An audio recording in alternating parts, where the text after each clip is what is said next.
como já estava falando. Só explicando, eu acho que todo mundo deve ter recebido um e-mail aí, avisando que eu tive problema com a internet, né? Então, caiu a conexão, não ia nem a pau, fiquei sem haver navios, literalmente. E isso daí não é de hoje que estava acontecendo. Então, já começou no final de semana, comecei a reclamar. A semana passada já reclamei. Então, eu tinha um monte de chamado seguido. E aí ontem foi pro quiabo o restante. E eles vieram hoje e demoraram pra caramba para esse negócio voltar a funcionar. Tudo bem? Por isso que eu tive que colocar aqueles avisos. Então, vamos lá. Agora, iniciando novamente nossa aula. A aula passada nós paramos a respeito nós estamos fazendo um histórico dos sistemas operacionais. O último que eu parei, eu falei do S2 Warp, aliás, o S2, que era um sistema operacional que a Microsoft estava desenvolvendo em parceria com a IBM. Esse sim era um sistema robusto, rodava coisas do S2, de Windows e alguma coisa de Unix, que era o POSIX.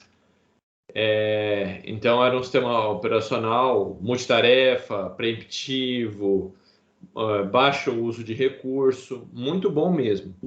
Só que a IBM pecou na parte de marketing, né? O marketing dela foi horroroso. Ela sempre achava o seguinte: se eu tenho um excelente sistema operacional, não preciso fazer propaganda. Só que o usuário não sabe disso. Então, acabou caindo no esquecimento. Por muitos e muitos anos, ele foi utilizado por bancos. Acho que o último banco que ainda continuou usando ele, agora parou, mas que demorou bastante tempo para sair, foi o Itaú.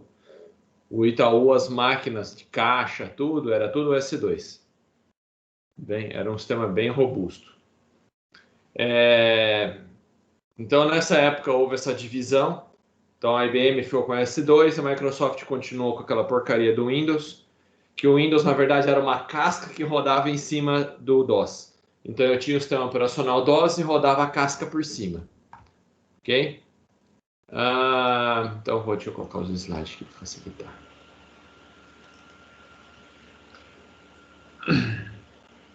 Então, o que aconteceu nessa época? Você tinha um sistema que tinha basicamente maximizar, minimizar janelas, poucas coisas. Você tinha 16 cores de paleta de cor, no caso do Windows 2.0. Então, era bem rudimentar mesmo. No Brasil, essa versão foi muito pouco vendida. Tinha um amigo meu que tinha, mas eu conheci pouquíssimas pessoas que tinham a versão 2.0. A Microsoft só começou a ter sucesso depois da versão 3.0 dele. Então, a partir da década de 90, ela começou a deslanchar com o Windows no Brasil.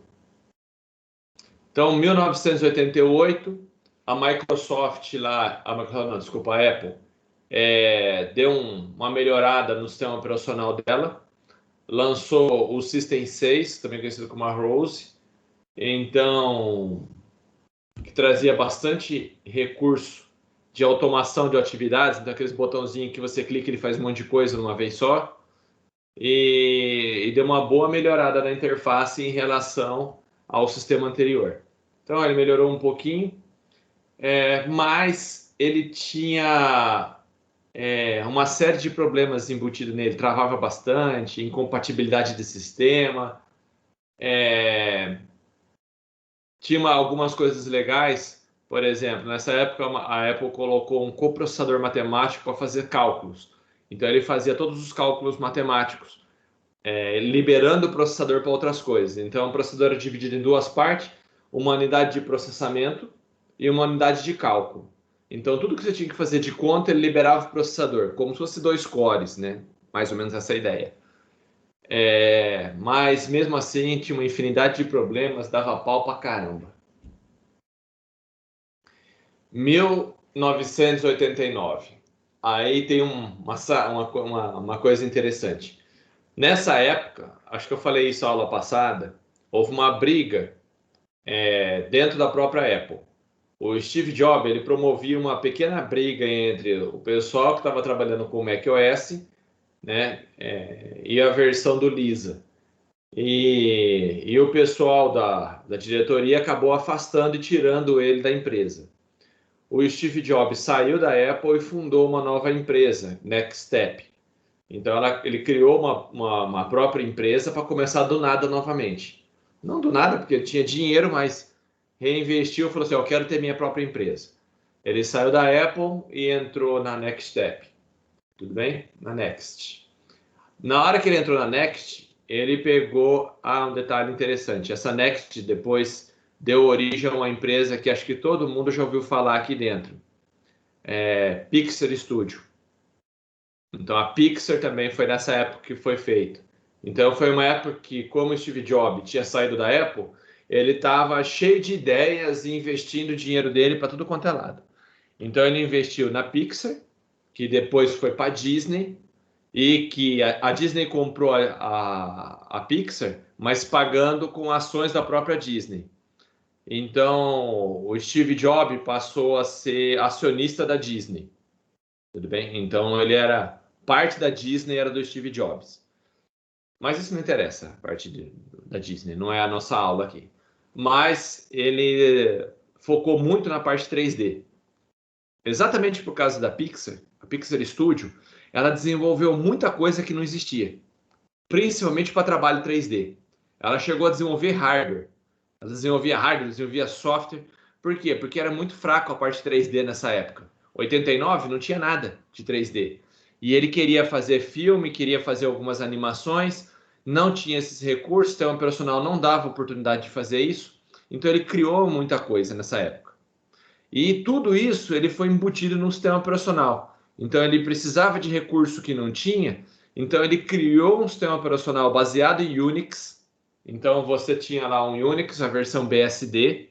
Ele pegou essa versão BSD, modificou, adicionou um monte de coisa 3D, tudo bem? E colocou no mercado, tudo bem? Principalmente para uso dele. Era um requisito que ele tinha para a Pixar, mas acabou saindo para o mercado. E depois, esse sistema operacional, que era o Next Step, ele deu origem ao que é hoje o macOS. Então, na época, era um sistema operacional maravilhoso. Se você visse, olha o que nós tínhamos ali de interface. Olha a Apple que tinha, olha o que a Microsoft tinha, e de repente ele tora isso daqui. Ó. A interface dele era anos-luz da Apple, anos-luz da Microsoft, de todas as outras interfaces da época. Então ele fez uma interface muito bonita. Por quê? Porque ele pensava em recurso gráfico. Toda ela foi desenvolvida, então, por uma finalidade. Ele precisava disso na Pixar Studio. Então, ele desenvolveu uma interface gráfica bem interessante quanto à parte 3D, quanto à parte de manipulação de imagem. Beleza? Microsoft, 1990, vem com Windows 3.0, que no Brasil é o que começou a pegar. 3.0 e 3.1, que tinha umas atualizações em relação ao 3.0, e o 3.11, que era o Workgroups, que era o que vinha a função de rede. Então, a Microsoft apresentou essa interface muito bonita para o que tinha anteriormente do 2.0, mas ainda longe do que tinha no Next Step e outras estações gráficas. Tinha uma coisa interessante, ela passou do suporte de cor de 16 bits para 256 cores. Então você conseguia trabalhar com 256 cores.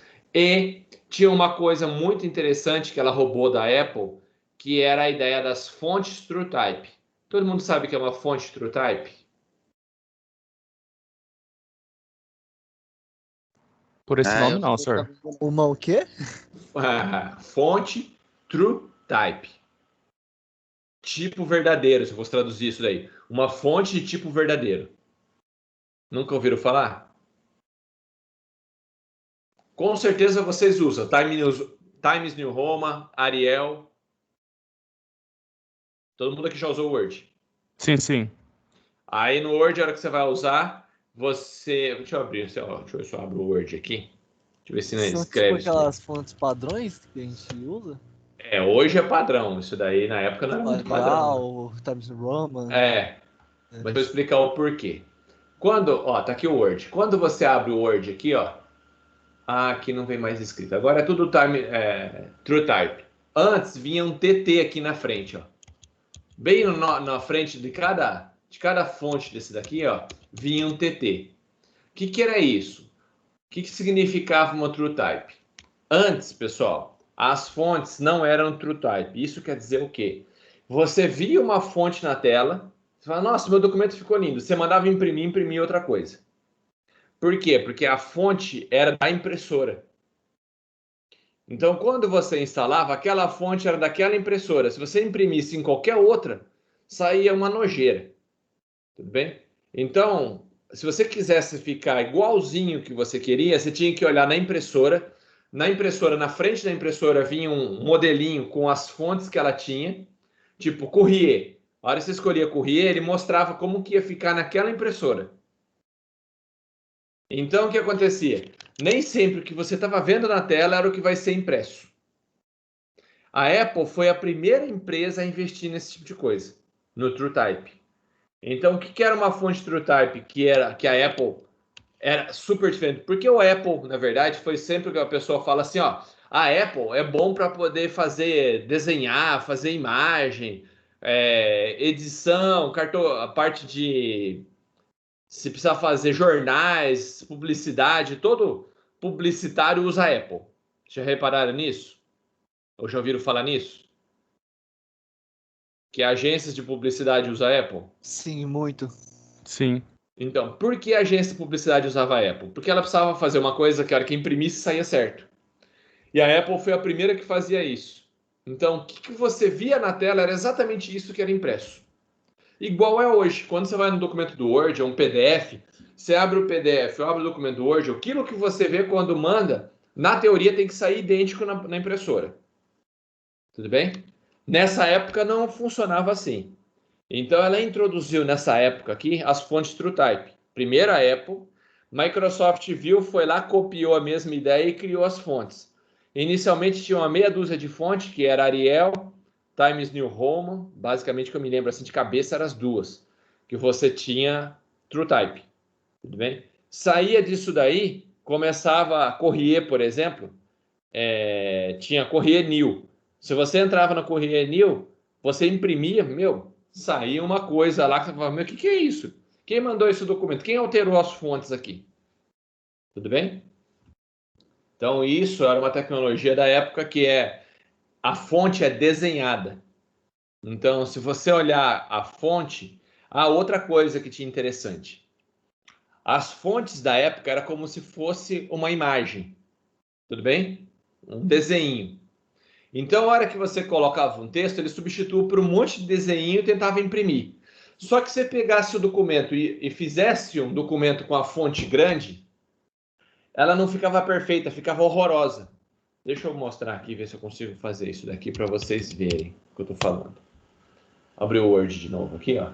Se você colocar uma letra A aqui, ó, e pegar e colocar aqui o tamanho dela de, sei lá, 200, o A fica certinho, ó. Você reparou que ele fica redondinho, bonitinho? Ele não fica tudo horroroso. Se eu pegar aqui e falar assim, ó, essa fonte vai ser tamanho 600. Esse cabe na tela. Mas, ó, o A, ó, você vê que ele não tem uma rebarba, não tem nada. O tamanho que você quiser esticar ele, a letra fica perfeita. E isso também é um detalhe do TrueType. A fonte, ela é vetorial, como se fosse um desenho de AutoCAD no TrueType. E as fontes não TrueType, é como se fosse uma imagem. Conforme eu estico, vai ficando aquele monte de quadradinho, assim, tudo cheio de meio de pixel. Como se eu pegasse uma foto de uma fonte e esticasse ela. Entenderam isso? Sim, senhor. Então, o que acontecia? Você podia fazer um documento com fonte gigantesca, que a fonte ia sair bonitinho. Se não fosse TrueType, uma fonte não TrueType, quer ver? Ó, ela ia ficar mais ou menos assim. Ó. Deixa eu pegar aqui só para vocês verem. Uma fonte Não. True. Tá. Ver se eu acho uma fonte aqui. Uma imagem de uma fonte não true type.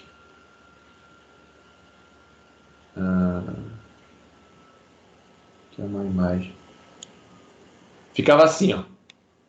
Quando você tinha uma fonte que não era true type, ela ficava assim quando você esticava ela.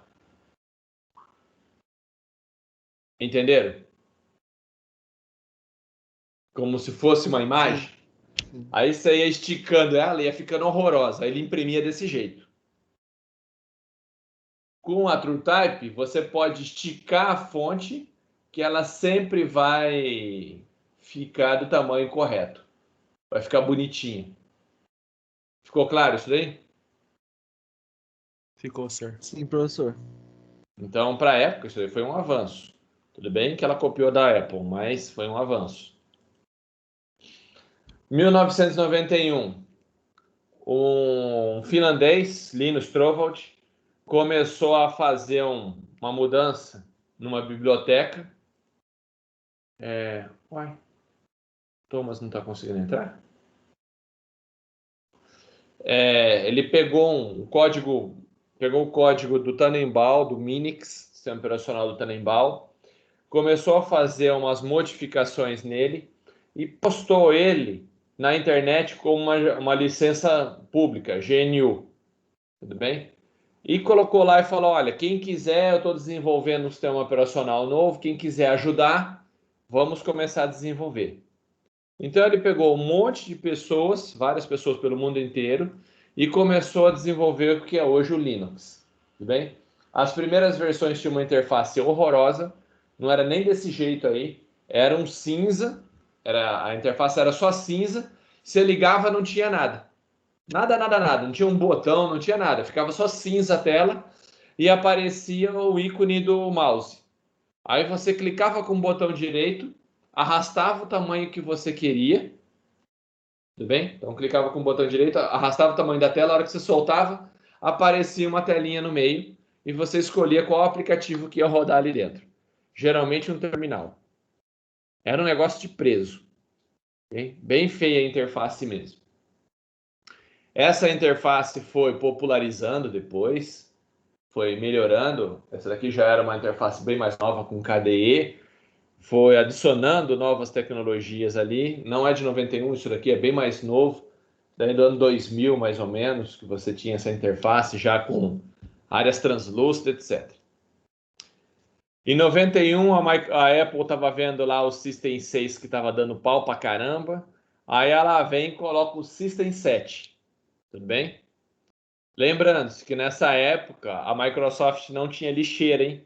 Nós estamos falando de Windows 3.1 ou 3.0. Aí vem a Apple e coloca a história da lixeira. Tudo bem? Colocaram a lixeirinha lá. Então, hoje todo mundo sabe para que serve a lixeira. Ah, não quero um documento, joga na lixeira. Tudo bem? Mas isso só tinha na Apple. Então, foi uma coisa bem interessante ali dentro. Além disso, foi o primeiro sistema operacional vindo em CD. Então, quando você comprava um Macintosh, ele vinha com um CD de instalação desse sistema operacional. E todos os demais fabricantes, era tudo em disquete. Então, quando você comprava o Windows, eu tenho o Windows original, eu comprei na época. Vinha 7 disquetes, 7 ou 11 disquetinhos para você fazer a instalação. Então, você tem que ficar trocando de disquete até chegar ao final da instalação. E nesse caso não precisava. Tudo bem? O System 7, ele vinha em CD, foi uma das primeiras máquinas que também tinha leitor de CD, você colocava o leitor de CD lá, colocava o CDzinho e ele fazia a instalação de novo do sistema operacional se desse pau. Então isso era uma coisa legal. E ele que veio consolidar a Apple. Então a Apple até aqui estava meio mal das pernas, não sei se se lembram que tinha mandado o Steve Jobs lá embora. Então o Steve Jobs estava trabalhando fora e a Apple veio com o System 7. Dos sistemas operacionais, enquanto o Steve Jobs estava fora, foi o que foi o melhor sistema. Beleza?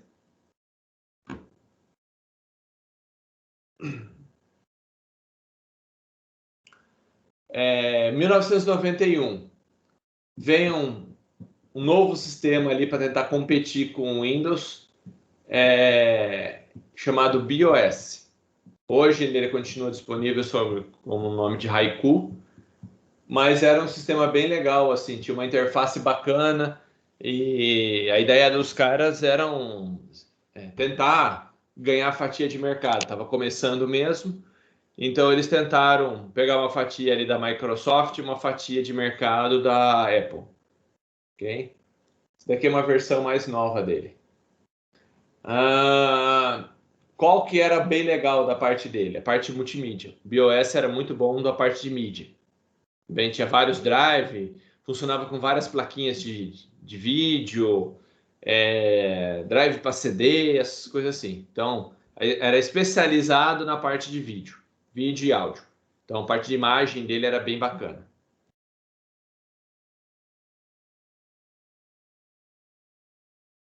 Em 1991, daquela briga que teve lá entre a Microsoft e a IBM tentava fazer com que o sistema operacional pegasse, então ela trouxe lá o S2 Warp. O S2 Warp foi um sistema que para banco vendeu bastante, tinha várias características bem interessantes de questão de velocidade, muito desempenho para a época, rodava sobre a plataforma PowerPC. PowerPC basicamente é o mesmo processador que você tem no PS3. Tudo bem? É bem próximo de um processador de PS3. Então você tinha uma interface RISC, um processador RISC, rápido para a época. A Mac também, o Macintosh também adotou o PowerPC. Então várias empresas acabaram adotando, tinha versões de Linux para PowerPC, tinha Mac e tinha o S2. Então tinha várias empresas adotando esse processador. Ele não era compatível com o x86, então com essas máquinas que a gente roda hoje o Windows, mas era um processador bem rápido, bem para a época. Então o pessoal gostava e tentava emplacar. Por que talvez não tenha emplacado? Pelo preço. O processador era um processador caro. Então, para você rodar o S2 Warp com essa época aí, você tinha que ter, se fosse nativo, né? Você tinha que ter uma máquina com PowerPC que custava caro. E no Brasil, uma máquina com PowerPC geralmente era uma máquina da Apple, que era cara pra caramba. Professor, além dessas 3 marcas, podemos dizer assim, não tinha nenhuma outra que chegava a competir no mercado? De processador? Não, eu falo de sistema operacional. Na época que você tinha o Windows dominando o mercado, os caras com aquela bosta deles, desculpa a palavra, mas estava dominando o mercado. Aí você tinha Mac. O Mac sempre, ele nunca instalou em outra máquina a não ser que fosse Mac. Então, era um sistema fechado. Se você comprasse o hardware da Apple, você tinha o Mac. Nunca ele foi vendido para você instalar nessas máquinas de casa montado. Tudo bem? Aí você tinha o Linux começando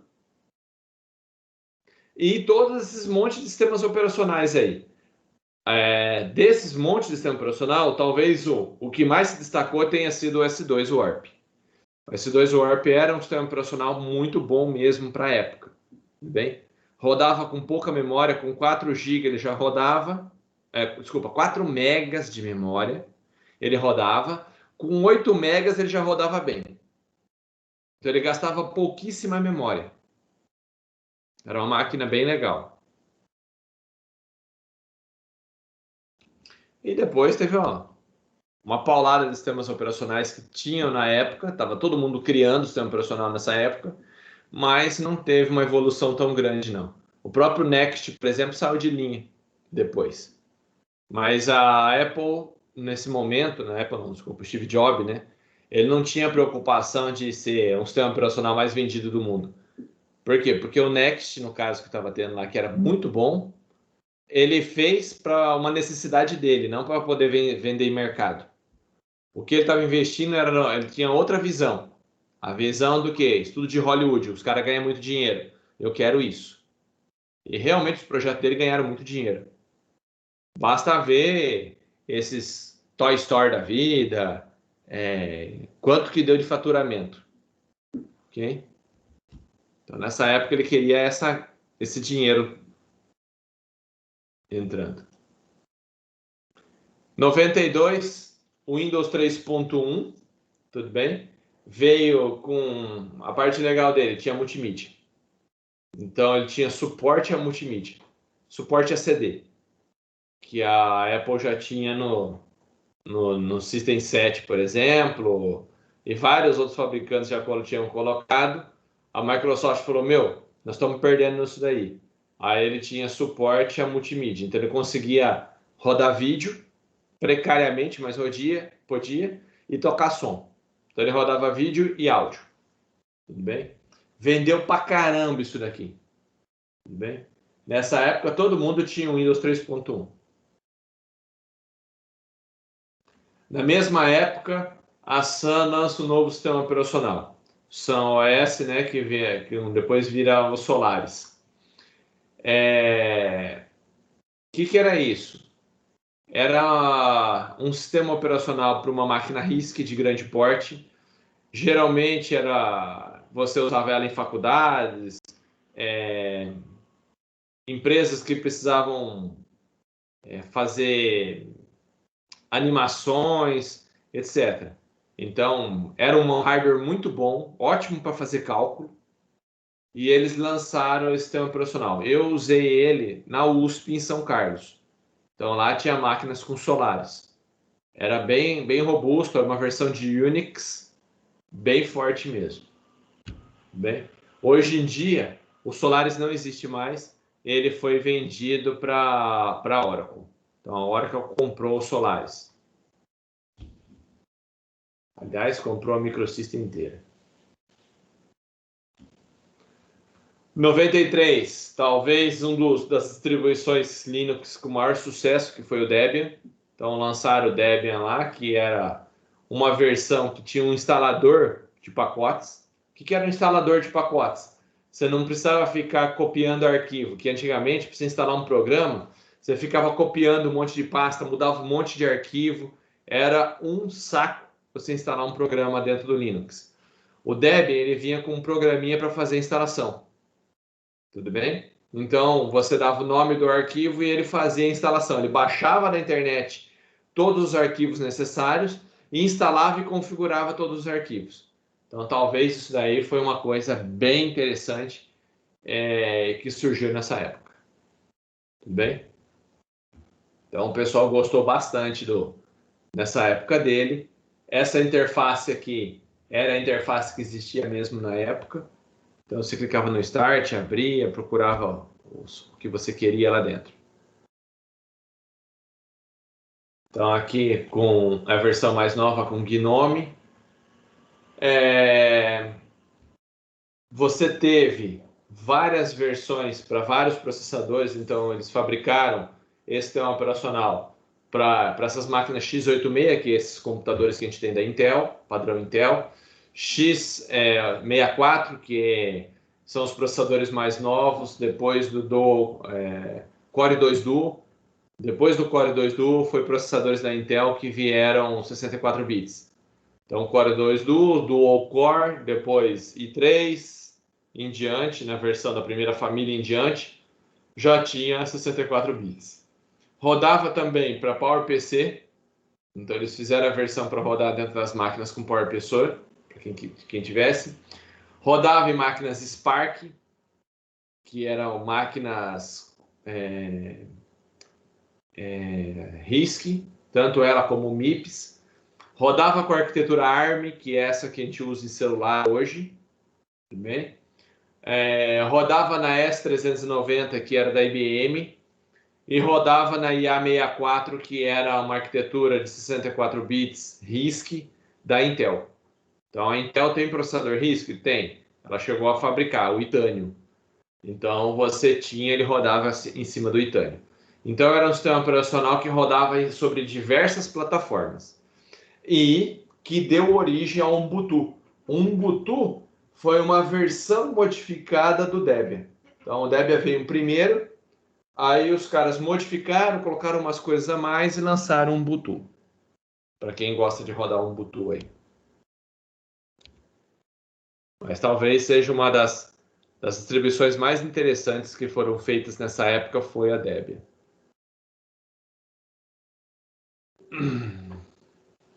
FreeBSD. Pegaram o BSD, modificaram e lançaram na internet. Tudo bem? Então, foi uma distribuição baseada no software da Berkeley.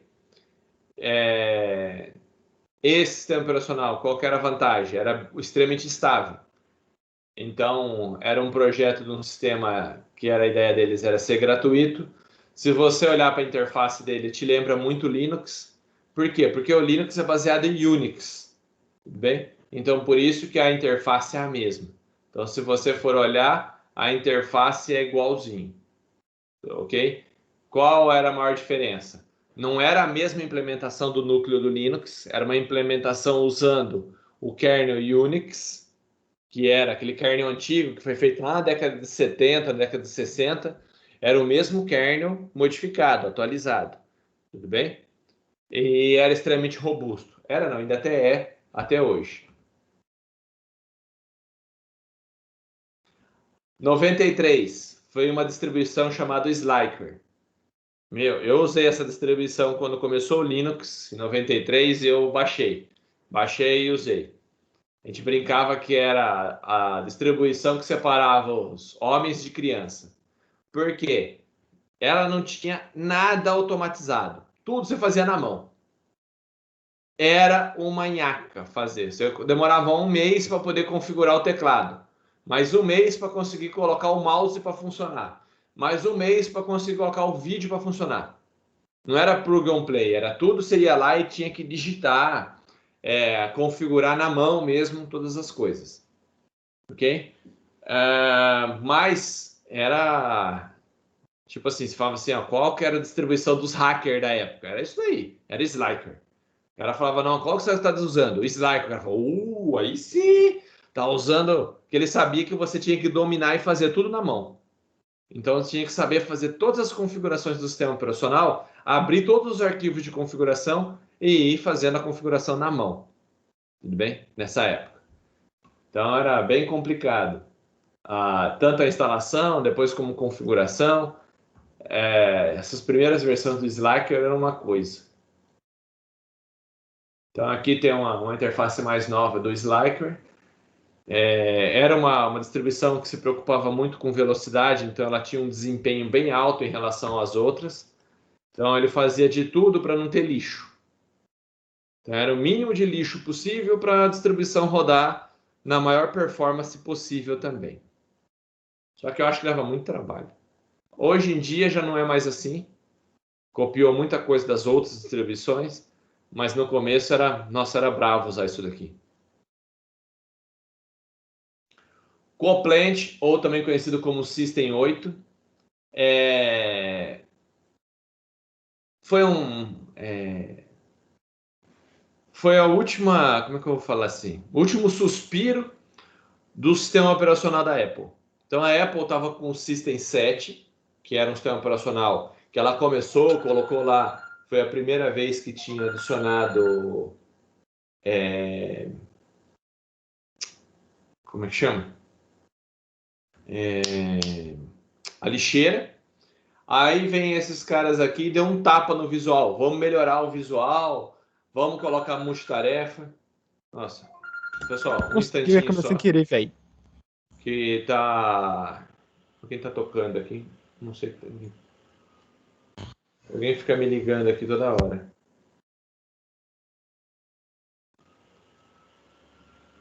Depois eu vejo o que está acontecendo aqui. Vamos voltando então.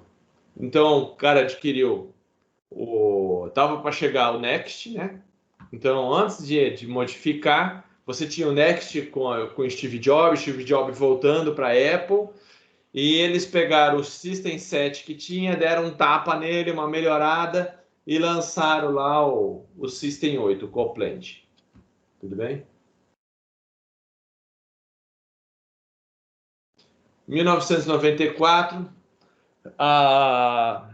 existia um sistema operacional em rede para servidores na época, da Novell. Então, a Novell, ela era uma empresa que dominava, lá para a década de 90, início da década de 90, toda a parte de rede. Rede era Novell. Não existia internet e ninguém falava em rede TCP/IP ou qualquer outro tipo de coisa. Tudo que se falava de rede era Novell. Então, a empresa, quando ia contratar um cara que sabia mexer em rede, falava assim, conhece Novell? Então, essa era a empresa. E a Novell, quando viu que surgiu a internet e o sistema deles não estava preparado para isso, que era um sistema tipo DOS, assim, um sistema feio, ela começou também a investir em Linux. Então, ela investiu e foi para a área do SUSE Linux. Então, o SUSE Linux era um sistema operacional baseado em Unix, mas com muito recurso de rede que a Novell estava tentando se estabelecer de novo no mercado. Ela estava aqui, estava lá em cima, de repente deu uma caída, tudo bem? A hora que ela viu que ela caiu do mercado, porque a rede dela não funcionava mais, ela precisava de um sistema muito rápido, então o que ela fez? Pegou o Unix, deu uma modificada, fez uma interface para a época bem bacaninha, tinha um painel de controle legal, então eles capricharam no painel de controle, vendia suporte, então eles tinham suporte técnico, eles tinham uma versão paga, você pagava pelo suporte técnico, e lançou o SUSE Linux. Tudo bem? Numa tentativa de tentar ganhar mercado da Microsoft. Tinha um instalador que era o Yast aqui, ó, que era essa interface gráfica aqui, ó. O Yast era esse painel de controle aqui, ó. Aqui você fazia de tudo. Aqui você instalava programa, verificava o que estava acontecendo, adicionava recurso. É como se fosse o painel de controle do Windows que você tem hoje aí. Então, eles criaram essa ideia do painel de controle do Windows que você tem hoje no Microsoft. Era eles que tinham criado com o Yast. Ok? Era bem bacana. Eu gostava muito dessa distribuição. Usei ela por um bom tempo. Red Hat Linux. Red Hat foi uma empresa também que se especializou em vender curso. Então, o Linux nessa época, pessoal, não tinha curso. Ninguém sabia usar direito. Todo mundo fuçava. Então, a Red Hat foi a primeira empresa que se especializou em fazer certificação. Então, ela dava cursos e certificados.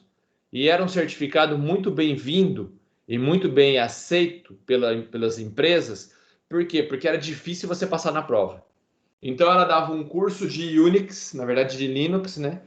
Ensinava você a configurar a rede, configurar o sistema operacional, modificava tudo. Era o curso, era muito bom mesmo.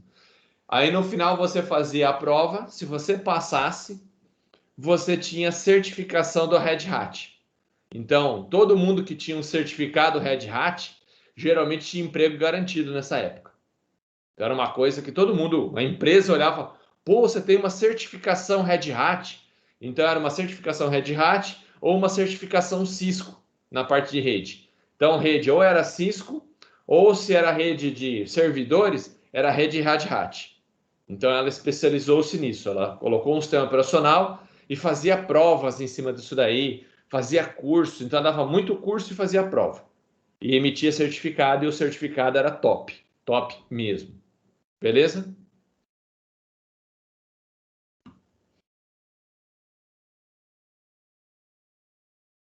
Em 1995, Microsoft resolve realmente mudar tudo. Por quê? Porque antes ela tinha para você rodar um Windows, precisava de dois sistemas operacionais. Você tinha que rodar o DOS e em cima dele rodava o Windows. Então o Windows era uma casca que você rodava em cima do sistema operacional que era o DOS. A partir do Windows 95, ela criou realmente um sistema de 32 bits. Então era um sistema bem interessante e não precisava, ele não rodava mais em cima daquela casca. Então ele era um sistema operacional de verdade. Tudo bem? Então, aí foi que a Microsoft realmente deslanchou. Então, você saiu até 95, o sistema operacional da Microsoft era 16 bits. Tudo bem? Então, era um sistema bem fraquinho. A partir do Windows 95, nós começamos a Microsoft a trabalhar com o sistema operacional de Windows para 32 bits. Então, esse sistema operacional rodava as coisas de 16 bits e de 32 bits. Ô, professor. Pode falar. Esse Windows 95 era o Starter Edition, né? Não, teve o Start Edition, mas não... Mas era antes ainda? Antes ainda. Puta merda. Era velho.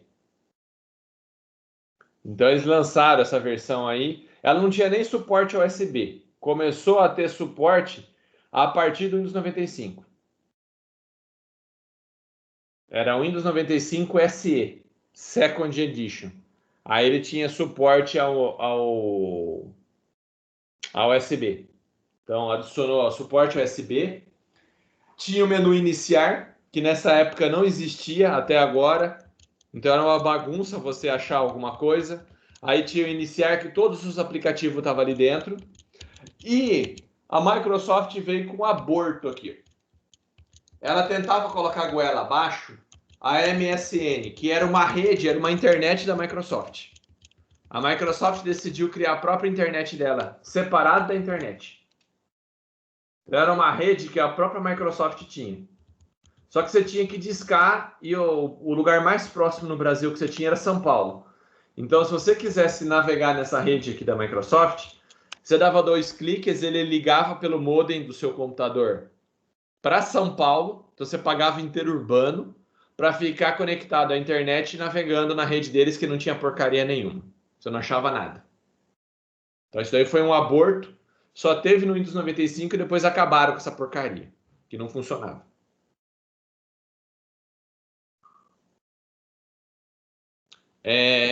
Que mais?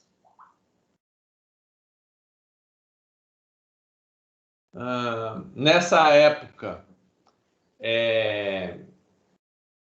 a Apple o Steve Jobs voltou para a Apple, né? Tava entrando novamente. E antes de lançar, então, ele pegou o sistema operacional que ele tinha, que era o OpenStep, e deu uma modificada nele já e colocou no mercado, que Rhapsody, que era um sistema operacional já preparado para o que hoje veio a ser o macOS.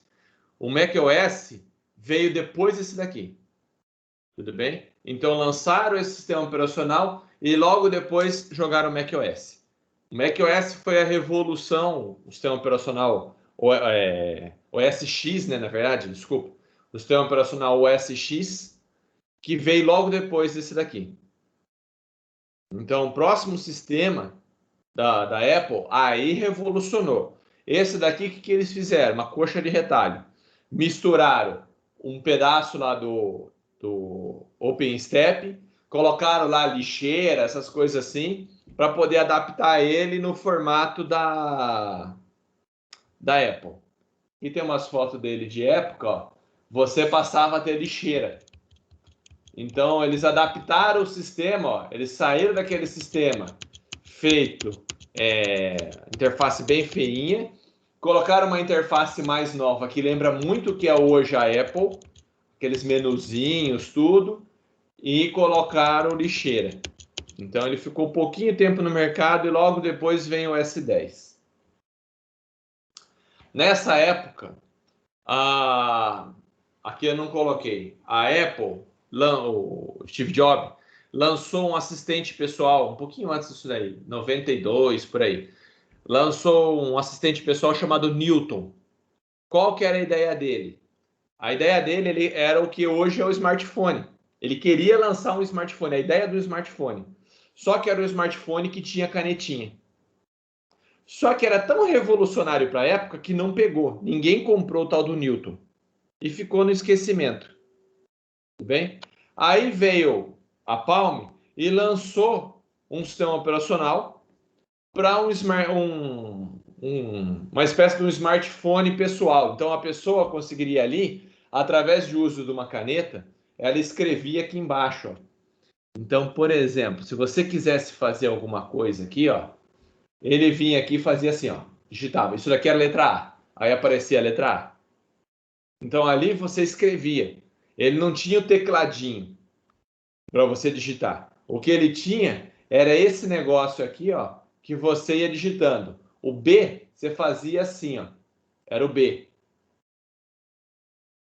Não, tinha uma coisa que eu fazia com o B. Eu não lembro se eu passava aqui, depois virava. Era o B. A C era assim. Então você ia lá e ia fazendo os movimentos. Então, por exemplo, o A você não cortava, era só o circunflexo, ele entendia que era o A. Aparecia o A na tela. Então você ia mexendo, escrevendo com uma canetinha. E ali você tinha alguns aplicativos. Aplicativos de agenda, calculadora, que mais? Programa para fazer notas, memorandos, etc. Tudo bem? Eu acho que eu tenho um aqui ainda. Espera lá que eu vou ver se eu acho aqui. Não tinha só.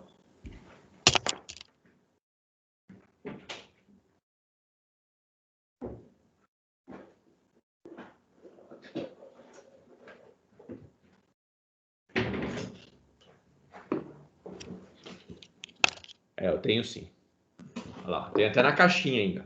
Eu comprei um nessa época e era essa pecinha aqui, ó. Então esse era o assistente pessoal. Ele está sem bateria porque eu não sei onde que eu enfiei o carregador de bateria dele. Mas era isso o aparelhinho. Então você chegava aqui, ó, puxava a canetinha, tem uma canetinha aqui, e aqui você escrevia nele. Você ia escrevendo nele aqui, ó. Tudo que você precisava, você ia escrevendo nesse editorzinho. Então você andava com isso no bolso, chegava no local, o cara mandava, qual é o telefone de tal pessoa? Nessa época, pessoal, os telefones não eram smartphone. Era aquele telefone que malemar ele mandava SMS. E só, não fazia mais nada. Não tinha tela colorida, não tinha porcaria nenhuma. Telefone era telefone. Tudo bem? Aí os caras inventam esse negocinho. Então você andava com essa coisinha no bolso, o cara perguntava: você tem o número do João? Pera lá. Aí você tinha aqui a agenda. Você clicava, aparecia a listagem lá de todo mundo, escolhia João, aparecia o telefone do João. Tudo bem? Então era uma agenda pessoal. Você andava com esse negócio, ele tinha leitor de cartão, você podia adicionar cartão de memória aqui dentro, ó. Já tinha leitor de cartão SD, deixa eu ver se vocês conseguem ver aí. Tinha leitor de cartão, tinha saída para fone de ouvido, que você conseguia colocar o seu foninho e colocar, né, música. O e-mail funcionava. Você pareava ele com o seu celular. Então você usava seu celular como modem. Ou PC. Tinha um cabinho aqui, ó. Aí você ligava via USB no PC, ou usava seu celular como modem, via Bluetooth. Então você conectava e usava ele para discar. Então você discava através do seu celular, você deixava o celular no bolso, e aqui você conseguia navegar na internet, fazer um monte de tranqueirada. Tudo bem? Então era o pai dos celulares, desse smartphone. Ó, eu sou um cara que gostava de tecnologia. Tinha de tudo, ó. Você pensava que tinha botãozinho, tudo touchscreen, ó. Colecionador, não, eu usava mesmo. Isso daqui era a época que eu tinha empresa, pessoal. Na minha época de empresa, a gente desenvolvia aplicativo para esse carinha aqui, ó. Por isso que eu tenho ele. A gente desenvolvia sistema de vendas. Então o vendedor ia lá, a gente fazia um aplicativozinho aqui dentro, que ele fazia a venda por esse aplicativo. Então o cara não levava mais desktop, nada. Ele ia no cliente e falava assim: olha, o que você quer comprar? Eu quero comprar isso, isso, isso. Ele ia fazer um pedido aqui e no final transmitir. Aí ele conectava no celular do vendedor e transmitia para o nosso sistema todas as vendas do dia. Então a gente vendeu isso aí até para TIM. Era bem legal. TIM, Coca-Cola. Era bem bacana. Então o vendedor, ele não levava mais o computador, ele levava um palme desse daqui, ó. Aqui em Lins tinha um... Por que é bravo? Sou bravo, não. Nós tínhamos um barzinho aqui em Lins que usava até hoje. Até hoje, não sei como é que tá agora, porque a pandemia fechou, mas eu não sei quando voltar se vai ter. Mas os vendedores tinham um palme desse aí na mão. Então você chegava no botequinho para poder fazer um pedido, o cara vinha com um Palm na mão, você fazia o pedido pelo Palm, e quando você dava OK, ele mandava o pedido lá para uma cópia para o caixa poder te cobrar, e outra cópia mandava para a cozinha. Então o cara na cozinha recebia o pedido para saber o que ele tinha que produzir. Então a pessoa ali, o garçom, ele não ficava, sai com o seu pedido, pera lá que eu vou levar na cozinha o seu pedido. Não tinha isso. O que o senhor precisa? 2 cervejas. Aí ele colocava ali, 2 cervejas, mesa tal. Na hora que ele estava ali, já caía para o pessoal da cozinha separar a cerveja e já caía para o cara do caixa que houve aquilo ali. Aí, a hora que tivesse pronto, o cara da cozinha clicava lá, ó, a cerveja está pronta aqui em cima. Ficava em cima de uma bandeja as 2 cervejas. Aí o garçom só ia lá, pegava e já entregava. É bem rápido. Era bem legal isso daí também. Então era assim, ó, que era a telinha dele, do Palm.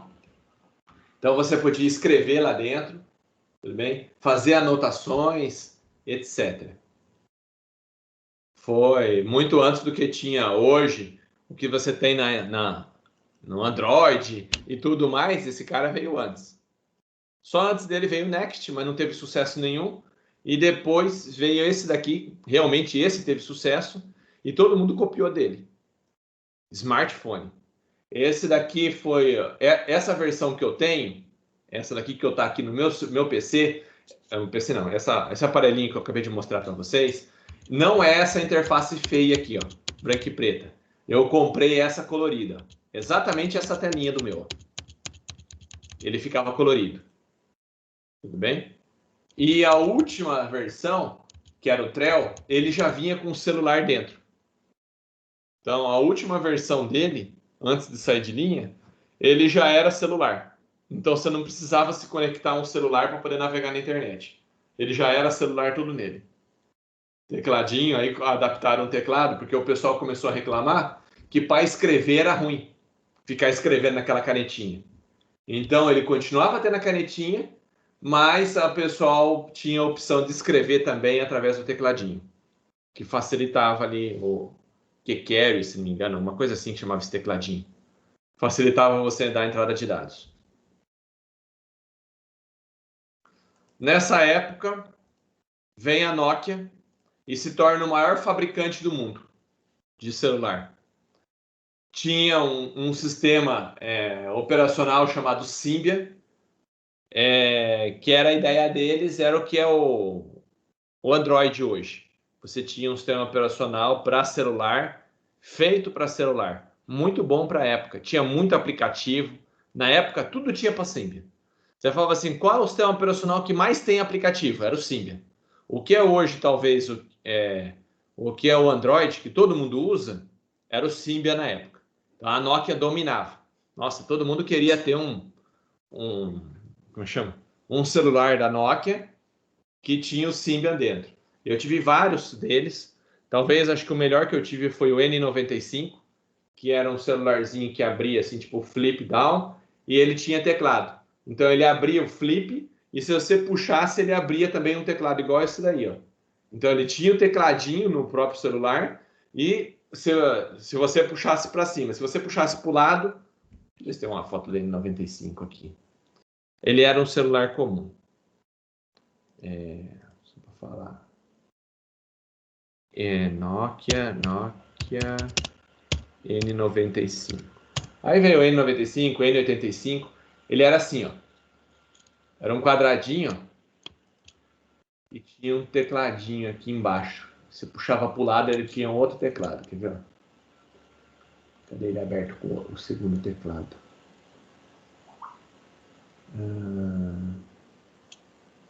Imagens.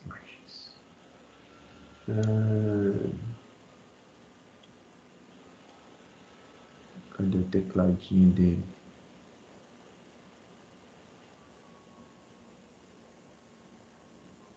Não vai aparecer aqui. Mas ele tinha. Era um celularzinho que ele tinha. Quando estava fechado, ele ficava assim. Você podia usar ali. Tinha câmera frontal, tinha câmera traseira. Era uma câmera com lente Cousin, era a mesma lente que eu usava na época na Sony Cybershot, que para a época era muito boa, questão de câmera. Você abria, tinha o tecladinho aqui, ó, bem, que você digitava, ou você apertava para o outro lado, ele tinha um tecladinho multimídia, que era só para você ouvir música. Você dava play, pause, next, usando o próprio celular. Era bem bacana para a época. Nossa, esse celular me deu... E tinha 32 megas de espaço de armazenamento. Para a época era um absurdo. Ninguém tinha tanta memória assim. Era muito legal, adorava esse aparelhinho. Câmera de 5 megas. Para a época era bem bacana. Então a Symbian na época dominava o mercado. Alguém me perguntou alguma coisa aí? Piscando aqui, não sei porquê. Não, sir. Então, beleza. Então aqui teve as últimas versões de Symbian. Ele conseguiu ainda ter uma interface bem parecida com o que é hoje o Android. Foi descontinuado, por quê? Porque a Microsoft comprou a Nokia. Quando ela comprou a Nokia, qual foi a ideia da Microsoft? Vou tirar o Symbian do mercado e vou colocar o Windows Phone no mercado. Então ela tirou um sistema operacional que era topo e adicionou um novo sistema operacional lá que foi o Windows. O problema é só que o Windows não vingou. Apesar de não ser tão ruim, mas não foi para frente. Acabou com a Nokia, acabou com o Symbian e acabou com o próprio sistema operacional da Microsoft que ele descontinuou depois. Famosa merda.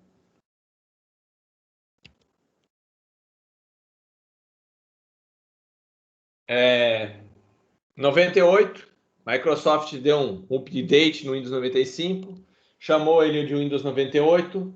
Qual é a diferença? Além do suporte nativo para USB, ele vinha com DirectX. O que era DirectX? Era uma API, era um monte de rotinas para jogos. Então, o Windows 98, você conseguia rodar jogos nele. Então, ele já vinha todo preparado para você ter uma qualidade de jogos melhor. Bem, aí o pessoal adorou. Oh, vem com DirectX, já no próprio sistema operacional. Você consegue rodar jogo nativo, põe o jogo, já fica com a imagem bonita para a época. Todo mundo, pá, Windows 98. Tudo bem? Vendeu bastante também. A cara dele era bem parecida com o Windows 95. O maior recurso que tinha era suporte a jogos. Em 1998, tem uma distribuição que foi feita no Brasil, que era o Mandrake, depois virou Mandriva. O pessoal tava ele e a Conectiva Linux. Na verdade, 3 distribuições cresceram no Brasil. Era Kurumin, Mandriva Linux e Conectiva Linux. Então, as 3 distribuições eram distribuições nacionais. Então, você tinha o Linux em português. Bem, isso era legal. Por acaso, eu também tenho ela. Eu comprei.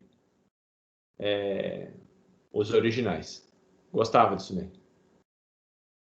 99 vem o Windows SE Second Edition, que basicamente melhorava a parte de rede, tudo bem? E vários suportes Nova Drive. Então tinha várias atualizações ali dentro. Ele era mais estável. 1999 lança o Yellow Dog. Aparentemente você fala, mas que tem esse Linux tão especial? O que tem de especial nesse Linux? Ele rodava em cima do PS3. Então foi uma época que a Sony lançou o PS3 e esse Linux rodava dentro do PS3, que ele tinha suporte ao kernel e ao sistema operacional do PowerPC. Então o que o pessoal fazia? Comprava o PS3, que tinha Blu-ray. Então o que tinha o PS3? Placa de vídeo decente para a época, tinha USB, tinha drive de Blu-ray e custava em torno de $1.000 para a época. Na época, com $1.000, você não comprava nem metade do hardware do PS3. O PS3, pessoal, ele foi subsidiado pela Sony. Então, a Sony ela vendia mais barato do que ele custava.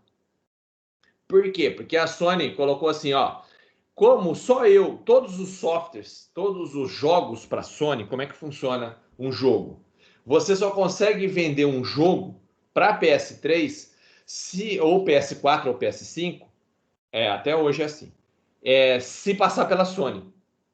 Então é bloqueado. A Sony tem que colocar uma chave dentro do seu jogo para ele poder rodar dentro do PS3 ou do PS4, do PS5. Então ela sabe que você vai ter que comprar depois os jogos para rodar lá dentro. Não dava para piratear. Tinha um bloqueio. Então o que ela pensou? Meu, todo mundo vai ter que comprar os CDs que eu vou vender. Então eu vou controlar. Então o que a Sony pensou? Eu vou perder dinheiro no console e vou ganhar no CD. Então cada jogo ela cobrava uma taxa.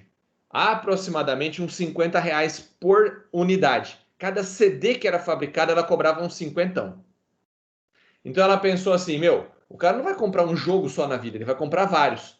Então eu vou vender vou só que não dá para piratear não, confia. Ela travou, bloqueou o sistema. E a ideia delas era, ela vai vender o original, eu vou ganhar 50 por CD. Então eu posso vender o hardware mais barato para popularizar. Todo mundo compra o meu console, depois que ele tem lá, ele vai ser obrigado a comprar de mim a mídia. Entendeu qual que era a ideia? Então ela pensou, beleza, vou vender então o PC mais barato. Então esse console subsidiado. Aí o pessoal descobriu que dava para desbloquear nessa época e instalar o Linux nele. Então o pessoal instalava esse Yellow Dog. Foi uma versão preparada para rodar em cima da arquitetura do hardware que tinha o PS3. Então o pessoal comprava o PS3 por milão, na época, porque o dólar era 1 para 1. Não dava 1 para 1, dava 800 e poucos conto. Você pagava R$ 820, mais ou menos, R$ 850, por um hardware desse daí, que era top de linha, que custava uns 3 pau no Brasil. Um hardware idêntico. E instalava o Linux nele. E rodava, e era uma baita de uma estação. Por quê? Porque nessa época, esse processador PowerPC que vinha no PS3 tinha 8 núcleos. Hoje você tem 8 núcleos. Agora, você tem 99, uma máquina com 8 núcleos de processamento. Então, para a época, você tinha um puta de um computador, era um super computador para a época, uma boa placa de vídeo, um drive de Blu-ray, placa de rede, tudo por 800 conto. A USP fez laboratório só com PS3. Comprou um monte de PS3 e instalou Yellow Dog e usava para dar aula. Por quê? Porque era barato pra caramba. É sério. Os caras montavam cluster de processamento. Sabe o que é um cluster, né? Ô, senhor, mas a Sony não podia fazer nada? Fez depois, mandou bloquear. Essa versão só funcionava para aquele Slim, não era Slim, é aquele grandão que tinha um pedaço cromado em cima. Não era Slim, era Fat. Era o PS3 Fat. Quando ela lançou o Slim, no próprio hardware dele, já veio um bloqueio para você não instalar o outro sistema operacional. Porque ela percebeu que os caras compravam e usavam ele e ela estava bancando o PC para os outros. Então, professor, é o Play 3 ou o Play 2? Play 3. É esse daqui, ó. PS3. PS3. É porque eu fui ver o lançamento dele, estava em 2011. Mas é a hora que começou. O pessoal tava. Eles desenvolveram o sistema operacional já para rodar dentro desse. Como chama? Desse hardware. A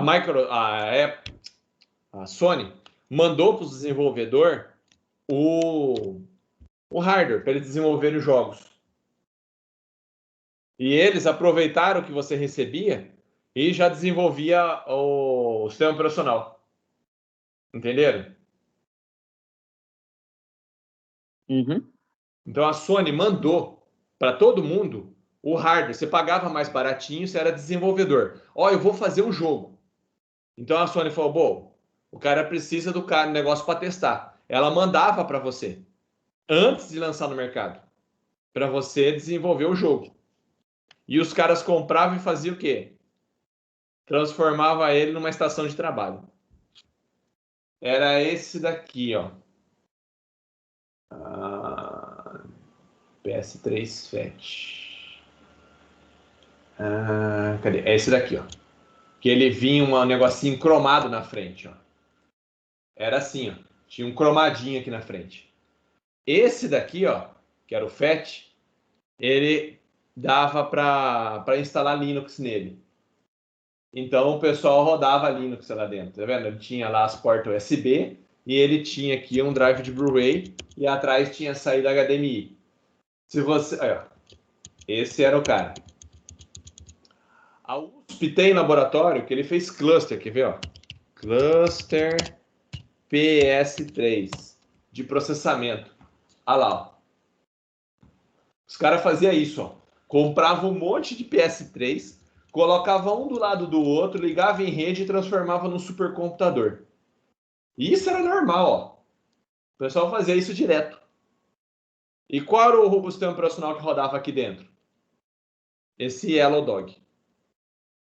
E foram vários, ó. Vários locais fizeram isso. A Unicamp fez isso, ó. A USP fez isso. Os caras compravam tudo, ó, e transformavam em um supercomputador. Barato. Pago pela Sony. Legal, né?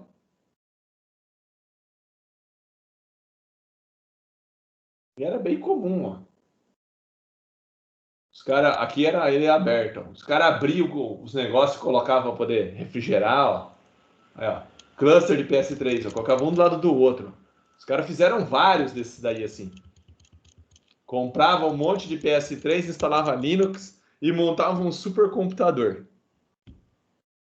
Ô, senhor, e aquela atividade extra que tem lá no Moodle? Aqui lá eu vou explicar depois. Carminha. É pro final. A sua aula hoje vai até qual hora, senhor? Já é até 5 horas, né? Mais um pouquinho, vai. Só pra mim terminar essa parte do Yellow Dog, aí eu libero vocês. Pode ser? Beleza. Então, tava aí. Tá aqui a interface do Yellow Dog. Era um sistema operacional Linux bem bonitinho para a época. E que o pessoal utilizava bastante. Nessa mesma época, tinha um sistema operacional que era o BlackBerry. O BlackBerry era um sistema operacional para usar para celular. Tudo bem? A ideia dele, ele veio antes do Android. E qual era a coisa mais legal que tinha dentro do BlackBerry? Suporte para e-mail. Então, era muito bom para você mandar e-mail. Então, ele era muito utilizado no ambiente empresarial. Então, empresas utilizavam o BlackBerry. Ok? Em celular. 2020, anos 2000. Microsoft tem o maior aborto da vida dela. Lançou, acho que na minha opinião, o pior sistema operacional que foi feito. Não teve nenhum sistema operacional tão ruim quanto esse daí. O Windows ME. Pensa num lixo. O que eles fizeram? Pegaram o Windows 98, aí eles tinham uma versão que era o Windows Server, que era muito bom também. Pegaram e inventaram de juntar os dois. É lógico, códigos diferentes, feitos para propósitos diferentes. O que vocês acham que aconteceram? Ficou muito pesado. Travava tudo, cheio de bug. Nossa, era uma lástima. Ele travava durante a instalação. Você tinha que instalar 3 vezes para conseguir fazer uma. Aí você começava a rodar o sistema operacional, ele travava assim, no mínimo, umas 2 vezes por dia. No mínimo. Travava tudo que congelava. Aí você tinha que dar reset na máquina. Pensa numa porcaria foi esse sistema operacional. Ô, senhor, por que eles publicaram se estava tão ruim assim? Precisava ganhar mercado, eles não tinham nada novo. Eu tinha um sistema operacional que tinha 2 anos, precisava vender, não tinha nada novo. Então, o que eles fizeram? O que a gente tem? Meu, a gente tem um Windows Server. É bom. Pega a interface do Windows Server, junta com o kernel do Windows 98, faz uma mistura e põe no mercado. Só que eles não olharam a compatibilidade. O Windows Server, ele nunca foi feito para rodar jogo, rodar muita coisa em interface gráfica. Era para ser servidor. Aí eles pegaram essa interface gráfica, que não foi feita para jogar, e colocaram num kernel para jogo. Adivinha, né? Que ia dar merda. Meu, só travava. Para mim foi o pior sistema operacional que eles fizeram. Não teve coisa pior que isso daí. Ele tinha suporte a NTFS, que é o que é hoje padrão no Windows, que era um sistema de arquivo que tinha várias vantagens em relação ao FAT. A primeira delas é que você tinha senha, você tinha definir o que cada usuário pode fazer. Por exemplo, o Joãozinho pode somente ler o arquivo. O Renato pode ler e apagar o arquivo. A Maria pode, sei lá, só acessar o drive, o diretório, mas não pode ver o conteúdo. Então ele começou a colocar permissões. Então você tinha permissão, o que cada pessoa podia fazer. Ou grupos de pessoas. E isso não tinha no Windows 98. Isso daí apareceu no Windows 2000. Esse negócio de permissão. O que cada um pode fazer. Só que o sistema operacional não estava preparado para isso, pessoal. Foi uma coxa de retalho. Travava constantemente. Eu ganhava dinheiro. Por quê? Porque nessa época eu estava na faculdade, tinha terminado a faculdade, estava fazendo consultoria, e todos os meus clientes, a Vert mesmo, conhece a Vert? Deve ter visto eu falar em Vert. Vende produto de limpeza, vende um monte de produto muito bom, tipo uma 3M. Eles eram meus clientes, direto me ligavam. Eles compravam a máquina com Windows 2000 e já me ligavam. Renato, vem aqui, preciso que você formate essas máquinas aqui para mim. E instale o Windows 98. Ninguém conseguia trabalhar. A máquina travava de cada, sei lá, 4 horas, 3 horas, a máquina travava, perdia tudo. Então os caras me ligavam para ir lá formatar a máquina e instalar o Windows 98. Então eu ganhei muito dinheiro formatando máquina nessa época. Então isso aqui foi uma aberração. Não funcionava. Beleza?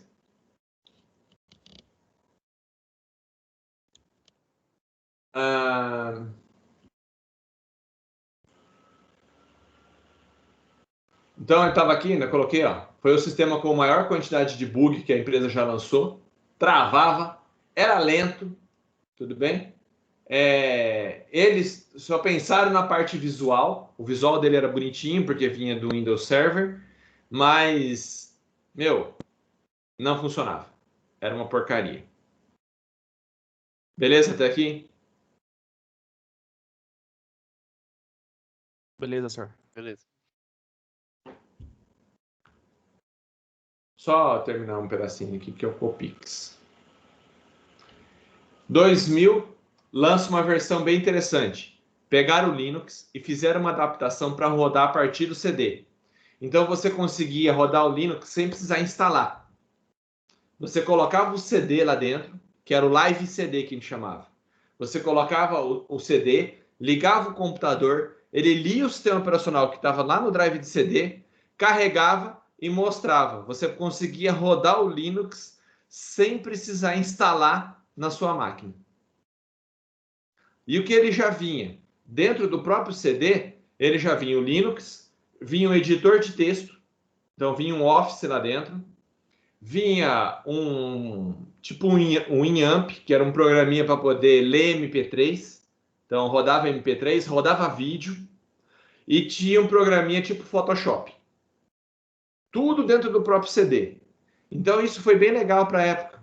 A pessoa colocava o CD, por exemplo, às vezes ela ia nos lugares e chegava lá, a máquina tinha senha, proteção, não conseguia usar. E você precisava de um computador. O que você fazia? Abria lá o drive de CD, levava o seu CDzinho, colocava lá dentro, fechava a gaveta e ligava o computador. Aí ele carregava esse Linux lá dentro. Pelo menos você tinha um Linux para trabalhar. Entenderam?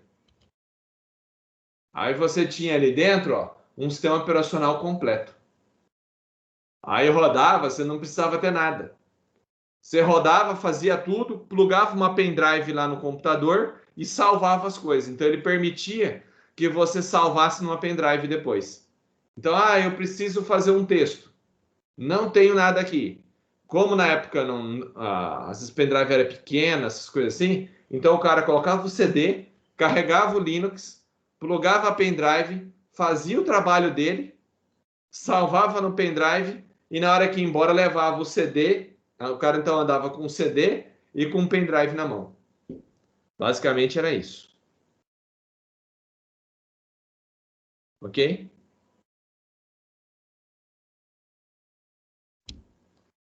Microsoft, então, tava lá com aquela porcaria do Windows ME em 2000. Percebeu que isso aqui era uma porcaria.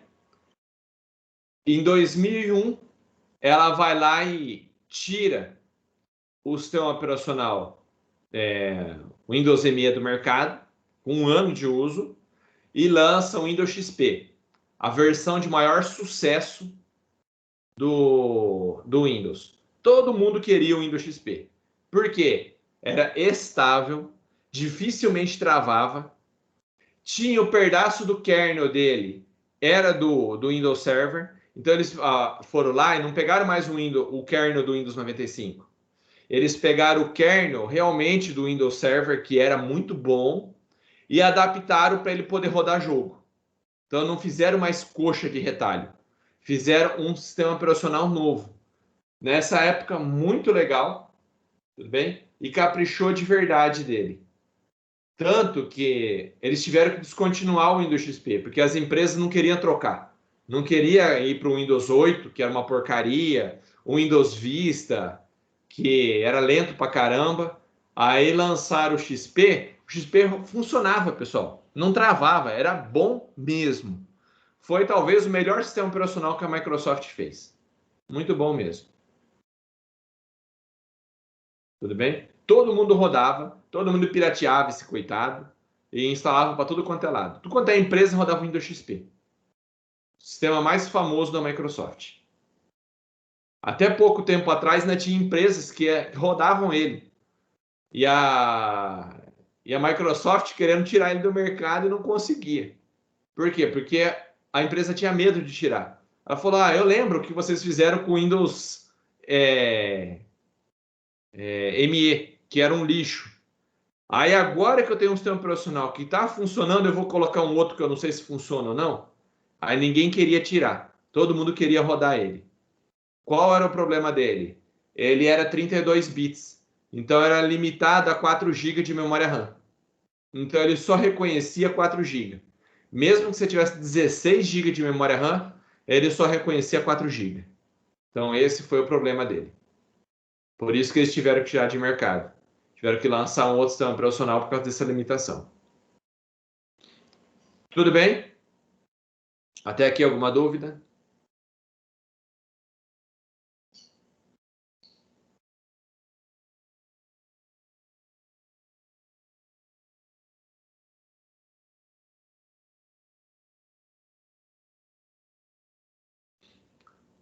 Da mesma forma que a Microsoft lançou o Windows XP, a Apple lançou também um sistema operacional que era OS X. Quem que era o OS X? Lembra do Next Step, que era o sistema da Apple lá? Então ela pegou aquele sistema da Apple, baseado em Unix, no FreeBSD, fizeram uma revolução na parte de gráfica dele, colocaram uma barrinha embaixo, que eram os atalhos, e lançaram no mercado. Suporte a OpenGL, que era uma biblioteca de 3D, então fazia as coisas gráficas em 3D, cliente de e-mail, memória protegida, então você não conseguia acessar lá dentro porque era Unix que estava rodando. Então você tinha um sistema operacional baseado em FreeBSD, então basicamente é Unix por baixo, junto com uma interface gráfica maravilhosa. Talvez o sistema operacional para a época o mais bonito deles. Essa era a interface dele. Então ela rodava com coisas translúcidas, que não tinha isso, nada parecido na época. Você tinha essa barra aqui, esse dock station aqui. Conforme você passava em cima o ícone crescia para indicar que é aquilo que você estava ali dentro. A lixeira ficava aqui do lado, então você podia arrastar para a lixeira. Tinha um monte de animaçãozinha que rodava aqui dentro. Uma interface muito bonita mesmo. Tudo bem? Valia a pena ver. Joia? Aqui a Apple cresceu. Cresceu a partir daqui. Na hora que ela viu essa interface, ela falou, meu, isso sim é interface. O mercado abraçou essa interface porque ela era bonita para a época, muito bonita. Todo mundo queria copiar as coisas dela. Inclusive a Microsoft. Ela copiou depois. Todo mundo aqui deve ter visto, já ouviu falar em interface Aero do Windows Vista? Sim, senhor. Que era translúcida. De onde você acha que eles arrumaram aquela ideia?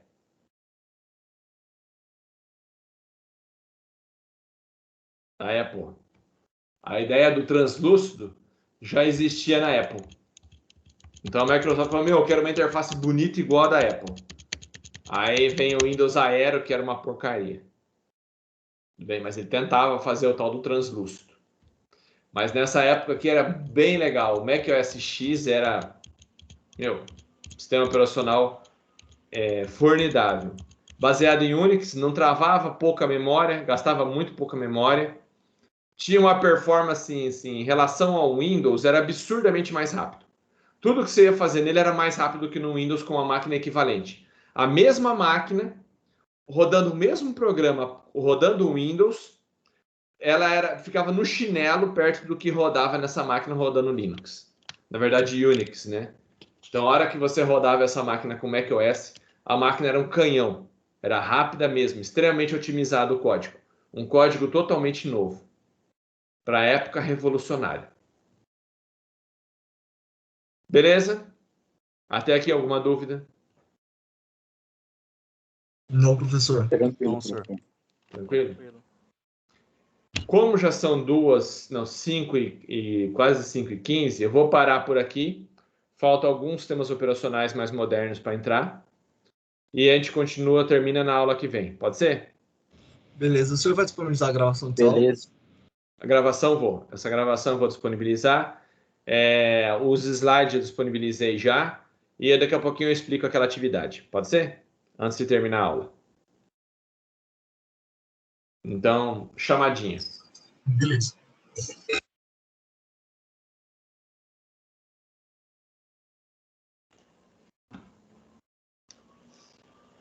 Chamada. Então vamos lá. Adam. Presente. Caio. Eu. Carlos. Carlos Henrique. Aqui. Carlos Vinícius. Aqui. César. Eu. Danilo. Presente. Davi. Aqui. Emily. Não? Gabriela. Eu. A Emily tá aí. Gabriel Barbosa. Presente. Gabriel Martins. Presente. Guilherme.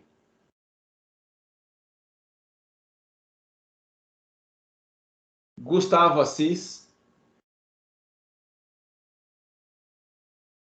Gustavo Frederico.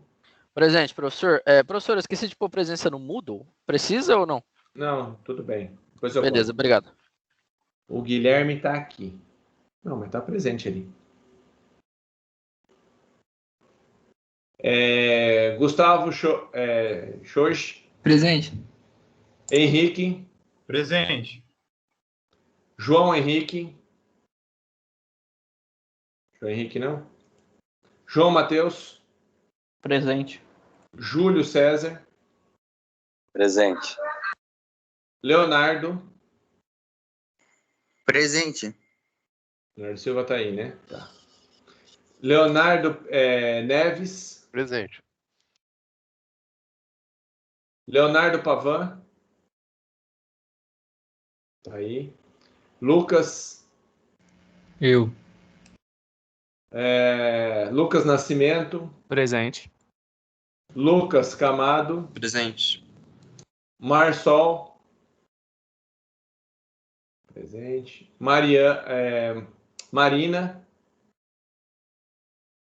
Presente. Matheus. Presente. Matheus Shinji. Presente. Pedro. Aqui. Pedro Henrique. Presente. Rafael.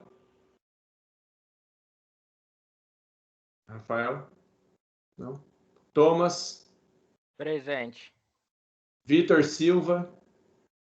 Presente. Wesley.